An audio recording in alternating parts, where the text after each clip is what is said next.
नमस्कार दर्शक बंधु जय Jagannath welcome back to SS education. आजिर भाषणटी हेउची मोबाइल समाज पाई आशीर्वाद ना अभिशाप। तो डेरी न करी चलंतु भाषणटी को आरंभ करिबा। सम्माननीय सभापति महोदय, पूज्य गुरुजी और गुरुमा वृंद एवं मोर अति आदरर छोट बड़ भाई और भौणी माने, आजिकार यही तर्क प्रतियोगितार विषय वस्तु एही कि जे मोबाइल समाज पाई आशीर्वाद ना अभिशाप एवं एही विषय रे मते किछि कहिबार सुजोग मिलिथिबारु मु निजकु धन्य मने करूअछि। वर्तमान जुग को मोबाइल जुग कहिले अत्युक्ति हेब नाही। संधानी मानवर निरवच्छिन्न प्रचेष्टा फल मोबाइल उद्भावन होइछि। मोबाइल माध्यम रे मानव अति निकटतर होई पारिछि। दूर संपर्कियों सह स्वल्प समय मध्यरे जोगाजोग होई पारुछि। एहा सहित वार्ता प्रेरण, फोटो प्रेरण, बैंक कार्यर सहायता, गैस पंजीकरण, आम्बुलांस सेवा, पुलिस सेवा, अग्निशम संस्था, पिलामानंकर ऑनलाइन पाठ पढ़ा इत्यादि कार्य मोबाइल माध्यम रे होई पारुछि। आहुरी मध्य मानव घरे बसी देश विदेशर खबर जानी पारुछि। गीत चलचित्र देखि निजको आनंदित करि पारुछि। विभिन्न प्रकार गेम खेली समय अतिबाहित करि पारुछि। मोबाइल पाखरे थिले मनीष एकाकी मने करू नाही।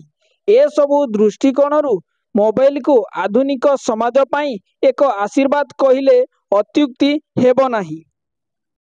प्रत्येक क्रियार जेपरी विपरीत प्रतिक्रिया थाए, सेही भली सांप्रतिक जुगरे मोबाइल रो दुईटी रूप आम सम्मुखरे दंडायमान।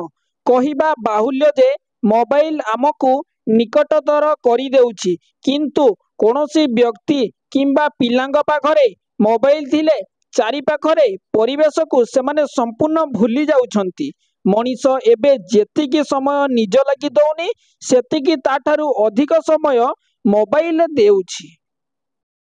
व्हाट्सएप, फेसबुक, ट्विटर रे व्यस्त रही मानव निज कर्तव्य को भूली जाउछि।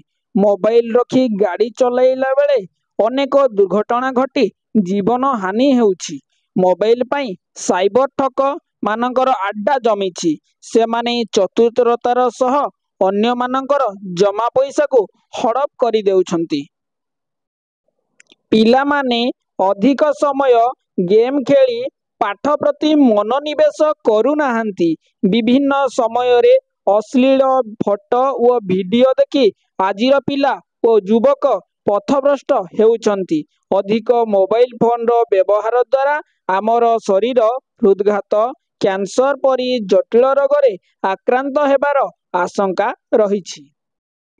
एथिरु आमे अवगत हेले जे मोबाइल फोन उभय सकारात्मक और नकारात्मक होई पारे। जणे उपभोक्ता किपरि एहाकु व्यवहार करिवे ताहा तांको उपरे निर्भर करे, किंतु मोबाइल को सठिक भावरे व्यवहार कले एहा मानव समाज पाई अभिशाप न होई आशीर्वाद सदृश कार्य करिवो। एथिरे दुई मत नाही।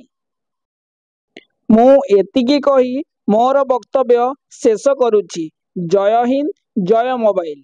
जदि वीडियोटी आपण मानकु भल लागितबो ताहले वीडियोटी को लाइक, शेयर एंड सब्सक्राइब करि देबे। Thank you.